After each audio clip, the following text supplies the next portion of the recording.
What's up, everyone? It's another week and another Next Gen Gameplay Courtside Report for 2K21. How's it going, Cody? Are you excited for this one? I think this one's better than the first one, Spencer. So first one was good too. So we're ready to roll, and I can't wait to get through this with you and hear what our fans and viewers have to say too. That's right. It is. The first one was a little more like an overview. I feel like we're diving in deeper on each of these, and I think each of them are getting better and better. Once again, this is the Pacers Gaming podcast presented by Salesforce. Link in the description if you're watching this on YouTube. You can go check out Salesforce for yourself. All right, Cody, let's get started. So movement and contact, that's sort of the big overarching theme in this one. And what about this next gen movement? They've built a lot of these engines, they say, from scratch for next gen. Yeah, I think it's much needed going to a next gen platform. In the past, from PS2 to PS3, from PS3 to PS4, same on the Xbox side. There have always been big differences in 2K, and I think it's really important that Take-Two finds a way to take that next step forward, and movement feels like the right direction. I think already in some of these videos, the graphics stand out like none other, but you can really tell with the way the players move their feet, which is a big point we'll talk about. The way their bodies move is much more realistic, and I hope in 2K sometimes the movement feels a little bit slidey. I think that's the right word. You're kind of sliding in different directions when you don't really want to. I hope the responsiveness with the sticks are much better and you can control your player much easier, but we'll see. Yeah, and as we get into this, I think they cover some of that. But even in the first video here, you can see when they're bodying up just off ball, there's foot placement. You know, they're really planting, pushing off. You can tell that the I guess the avatars here, right? The two players understand where they're contacting each other, right. You know, whether it's with their arms, the weight distribution. You know, I think there's a lot going on in these videos. Now, the first bullet point here is dribble movement and talking about how the dribbler was rebuilt from the ground up for next gen. You know, they said re-architected it, bringing a completely different feel with the ball in your hands. So supposedly dribbling is going to be feeling a lot like you have a lot more control over the dribble moves that you actually want to do without having unwanted turns, your player facing the wrong direction, or like failed cuts, things like that.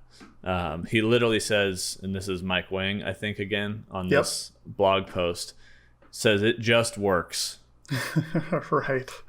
Which is what we want to hear. And I think you hit the nail on the head on exactly those bullet points he discussed. And the last thing I'll add is he said player speeds are much more accurate to real life and the sense of weight feels more realistic.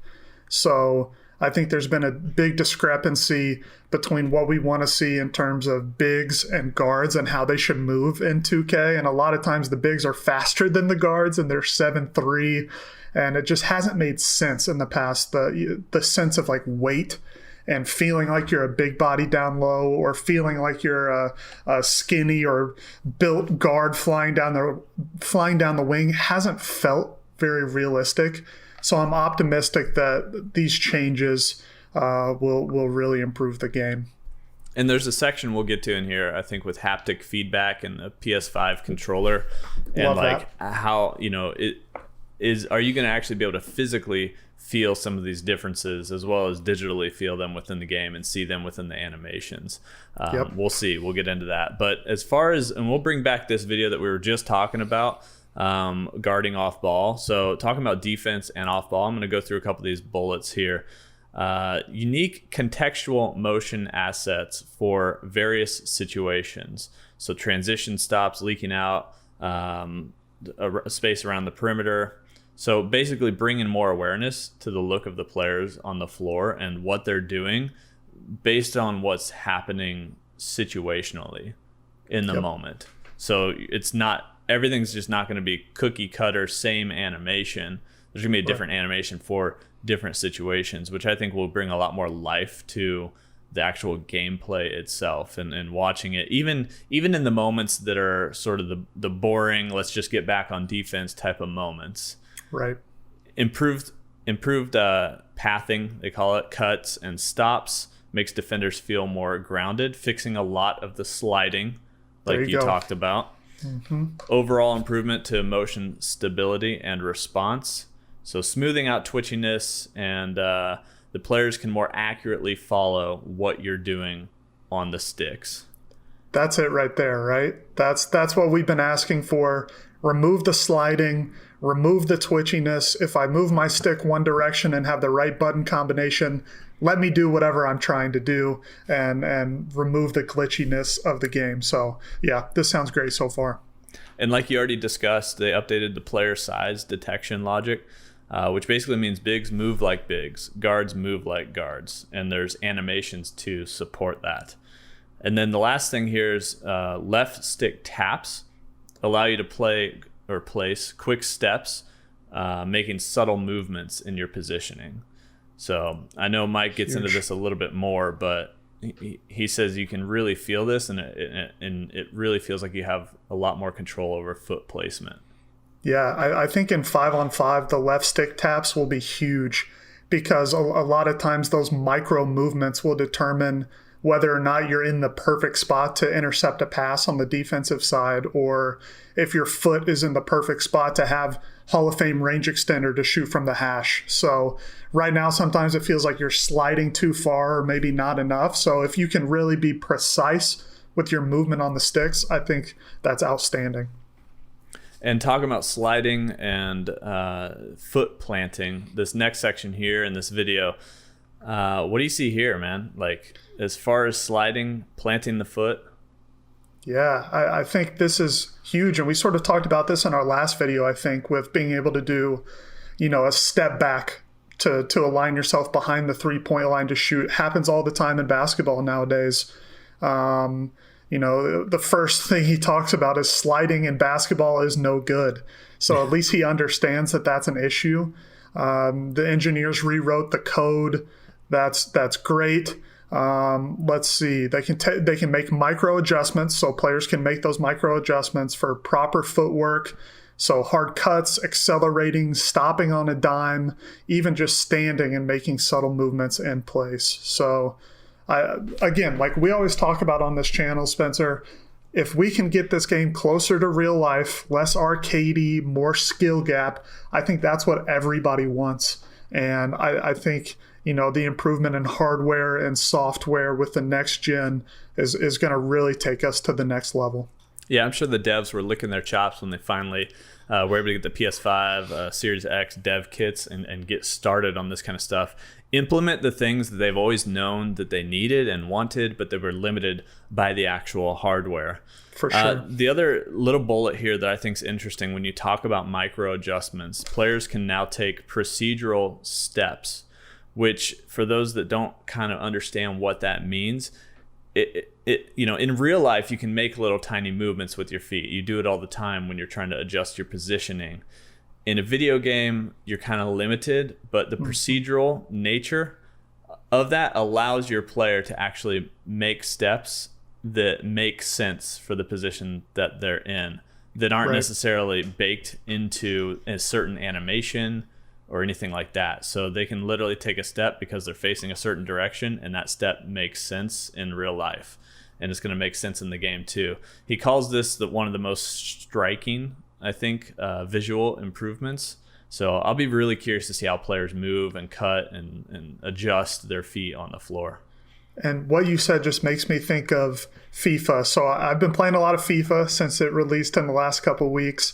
And there's something different in FIFA that doesn't happen in 2K, and it's along these same lines. So similar to 2K, if you hold right trigger or R2, that's sprint, if you're moving your left stick too. And then if you just move your left stick, it's kind of an in-between. So sort of like 2K, you're not sprinting. But then FIFA takes it to another level. And if you have the ball and you hold LB while you move your left stick, or L1 on PS4, it's micro movements. So you're like doing little touches with the ball instead of big drawn out skill moves or sprint moves. So That would be cool if 2K could use another button when you're off the ball to make like really precise little movements, and the game knows you're not trying to run or slide in a different direction. So, yeah, that's the thing I've always experienced. I just want to adjust my player and he decides to take a lunge in a certain direction, right? Right. You know, there ought to be something maybe you can hold and he can make these little adjustments and then you let go, just like you were talking about in FIFA. Yep. Moving on to some more of the collision detection stuff. They call these body ups internally, they say, which is basically that cat and mouse between the ball handler and the defender. I believe Wolf would call this getting bumpy. Yep. Getting bumpy. The biggest thing here is, you know, of course, they're reworking everything behind the scenes. So you have less canned interactions here. So there's a lot more respect for the control of the player. Whether you're a ball handler and are you just blindly trying to blow through the defender, that's not necessarily going to work. Do you actually get your shoulder passed? Okay. Does the defender work with you, you know, on the sticks, and he actually is taking the proper angle? Now these interactions between the ball handler and the body ups and everything from the collisions that are happening here are, I guess, getting a lot more varied, right? And a lot more realistic, respecting both the offensive and defensive controls. Yeah, I think that's the biggest part, is how are they going to be able to balance this? Because as I watched these couple clips, that first one, RJ gets in front of Murray there and completely bumps him out of his shoes, and he has nowhere to go. So it looks like the defender has an advantage there. But right after, D'Angelo just completely gets a blow by on Malcolm. And I've seen some people on Twitter say, man, that looks like an already chosen animation by the game, that he got contact and he just got a free lane to go up with it. So it's going to be an interesting balance, I think. And in the past, it seems like the offensive side of the ball has always gotten those animations a little more often than defense. So I like it that, you know, you can get bumps, and hopefully maybe it's left trigger and the right stick to strategically bump them in different directions. I hope it's less randomized animations and more control, and, you know, getting your body in front of the offensive player, or the offensive player, like you said, get your shoulder around the defender, and that's when you get the blow by animation. So we'll see. I think it's it has potential, but the balance is going to be really important. Always a balance issue here. With defense and ball handling, because if you're a defender, you think that you should be able to stop him every time. If you're a ball handler, you think you should be able to blow by him every time. So what is that balance? At some point, you're not making everyone happy at some point, right? For sure. But if we can begin to trust this more often, that's where you're like, oh, I needed to be quicker, right? You know, rather than, oh, it's 2K. Hopefully we get closer with this next gen to feeling like, oh, like I understand, I was just too slow there. Exactly. Right. Yep. Being able to predict your movement and what will happen with the animation. And if you're rewarded for knowing what's going to happen and punished for making the wrong decision, that's where we need to get. For sure. And it'd be interesting if there was an indicator for that kind of stuff, like that literally is like, you were too slow. Right. You know, or like something bad like angle. the shot timing. Yeah, something along cool. those lines. So let's talk about off-ball contact. You know, that was on ball, right? Ball handler. Off ball, we're talking about screens. You know, the bodying up that we saw earlier. He says here, just like with body ups, they wanted to translate those same principles to the off ball. Reworking the contact system, supposedly eliminating the vacuum screens. Huge. Most important part here in this paragraph. What do you see when you look at these animations on the screens? Because for me, I feel like I see subtle movements in arms and such that make it look like the contact is real. Yeah, it looks extremely realistic with Bam sliding into Tobias there. And then that movement after the screen by Bledsoe there, I really like that. That looks super realistic with Lopez switching back onto Gobert there, right there. Yeah, I think it looks very realistic, and the part you said about the vacuum screens, that's been a huge issue in 2K, and it completely negates the skill gap with the defensive end. If a lockdown gets sucked in and literally can't do anything with to defend the ball handler for a full 2 to 3 seconds, I've never been a fan of that. So I like the vacuum screens being gone. Oh, absolutely. It says you can reject screens appropriately going over or under as you'd expect, and die on a screen if you have a weak defender trying to barrel through a big. So, says it feels great for both offense and defense to get the outcomes that make sense in such an important aspect of team basketball. So hopefully, as a defender especially, you feel like you do have control over and under these screens, and if you are good at that, you're able to guard better here without the vacuum effect. For sure. That's something that I think it gets abused, right, in the pick and roll. It definitely does. Essentially dribbling back and forth until the defender gets so vacuumed into some animation that, okay, now it's go time. Now it's time to speed boost out of this. Right. All right, Impact Engine, which I think has a lot to do with the paint and the offense and defense contact in the paint specifically. Especially, I'm really interested in this. They said they developed a new in-air contact shot system. They call it the Impact Engine. Right? The goal is to remove snatching that we've been used to in past games and resolve collisions on the fly as players hit each other midair. So a lot less canned animations getting determined before you even jump.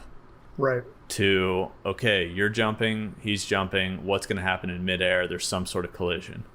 Exactly. And this has been a huge issue in past 2Ks. It's a big issue this year, I think, too. Like you said, before you even jump, as soon as the buttons are pressed, the game has already determined what that animation is going to be before the contact. So I hope the decision-making on the coding side of the game won't kick in until the players actually do come together, and that will drastically improve gameplay in the paint area. So if that's true, I think that could be groundbreaking for paint offense and paint defense and lead to a huge skill gap down low to the centers who have the best stick and understand what kind of contact they're going to get or can use those shot fakes in the paint. And then the defensive side of the ball, if they're able to time their jumps better and get the right contact without creating a foul, I think this is game-changing if they're able to pull it off in the right way. Absolutely. And especially this being, the first version of Next Gen 2K. Right. As long as we can see some improvements and know that we can build upon this, hopefully it just gets better and better each year. Also, it says one of the beneficiaries here of the new engine is that you now have contact, alley-oop, and putback dunks. Yeah. So that's something new, and hopefully also there's some defensive additions there as well when it comes to being able to block alley-oops. Because I know that's one thing that, especially in the league build of the game, was always difficult. Like that alley-oop is pretty much set in stone if they're going to get it. Yeah, it's OP this year too. So hopefully with Next Gen, you're able to get those contests better if you time it properly.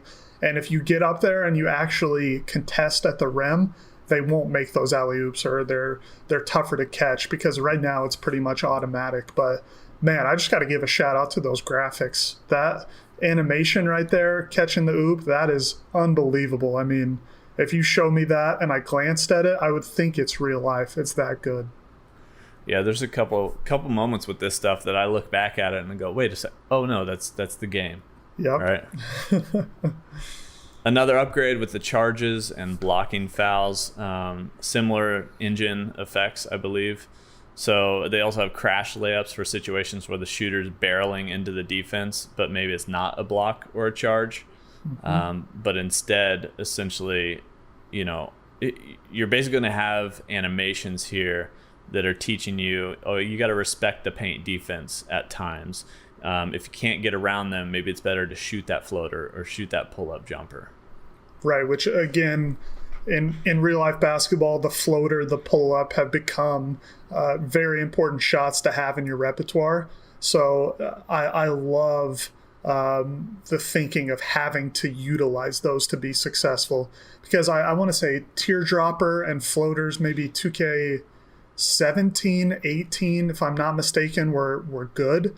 And then since then, you never see competitive players shooting those shots. So I'd love to see that skill gap come back.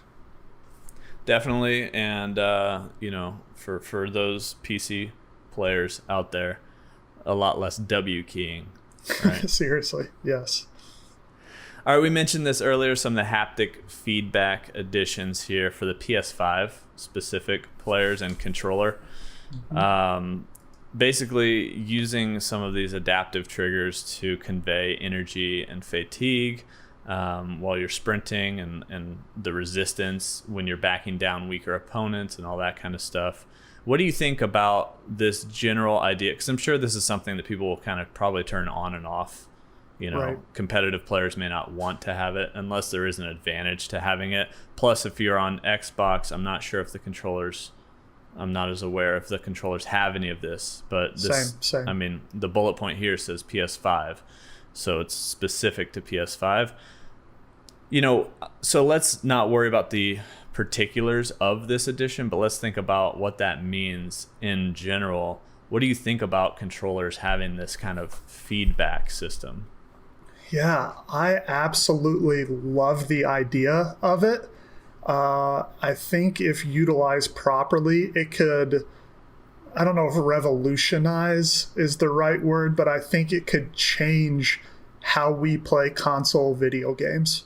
Because I can think of so many applications, not only in 2K or sports games, but in first-person shooters and other shoot 'em up games, and third-person shooters like Fortnite, where I won't go into detail, but gun animations and reloading and things like that could be really useful with this haptic feedback. So I feel like it's a massive step just in general for next gen across all gaming titles. But for 2K specifically, I love it for fatigue. Getting that feedback physically, not only visually, is huge. I think, as we can see with Patrick Beverley, running into a screen and you kind of feel that right trigger not being able to be pushed down as hard because you're not as strong. That goes back to the feel between bigs and smalls or guards and having that difference. So I think anything that can make us feel more a part of the game is outstanding, and I hope they really find some good applications to use these triggers. Yeah, just to make the game play experience more immersive. Yes. To really feel like there's, feeling that response. It's kind of like how when our smartphones and everything, when we lost the actual buttons. Exactly. Right? But then we gained haptic feedback and it felt like you were pressing a button. And at first that didn't really make a lot of sense, but over time we got used to it, right? Right. We're used to the tiny vibrations and the resistance in our phones, and I think in our controllers too. It'd be something that might be a little awkward at first, but then over time you get used to it and you understand, like, oh, this is like what it feels like to go around a screen. Or Definitely. For shooters, this is what it feels like to scope, like snipe someone or something like that, right? There's just different applications for it that I think could be interesting, especially on just immersing you in the game more. Correct. And I feel like back in the day when rumble packs came out and vibration, that was sort of a game changer at the time. And maybe this is another step in that right direction. I think this is even better than vibration because that's a little random, but this is actual feedback on a button you're pressing. So I'm interested to see how that tech evolves over the next few years too. For me, I could imagine different things in the game that like creating more of a skill gap, right? So if you're a good shooter or a bad shooter, there's something that, like, there's an adjustment to be made, or maybe if it's a tighter control, it's easier to shoot, or it's like with the right stick, if you're shooting, and you're trying to aim, if you're a good shooter, it doesn't let you go left and right too far. You know what I mean? Like things like that where you can actually feel it would be pretty interesting. All right, guys, that's pretty much it for the engineering side of this courtside report for Next Gen 2K21. Now next week it's gonna get pretty deep here, Cody. You're gonna be pretty excited because we got details coming about player builds, badges, takeover, and improvements to AI. I think specifically builds and badges. Hopefully we get a little look at whatever the new My Player builder system is, because we know it's going to be different. Yeah, I think it's about time. They made a change, let's see, probably 2Ks ago, and then prior to that it was 4 or 5 2Ks before that there were changes to the badges and builds and My Career system. You know, I can't wait to learn about the neighborhood, or the world as we've heard it's called, the badges, the builds. You already know Pacers Gaming YouTube is the place to be for all of this content. And hopefully we'll have our players back on here relatively soon to talk more in detail. But we're going to be coming at you, us too, maybe even pulling in some other influencers who know their stuff with 2K. So yeah, I can't wait for this next edition, Spencer. That pretty much wraps up this Pacers Gaming podcast presented by Salesforce. Thank you all for watching. Thank you all for listening. We've got a SoundCloud, and I believe it's on iTunes as well if you want to go listen over there. That's it. That's it, Cody. From all of us here at Pacers Gaming, we'll see you guys next time.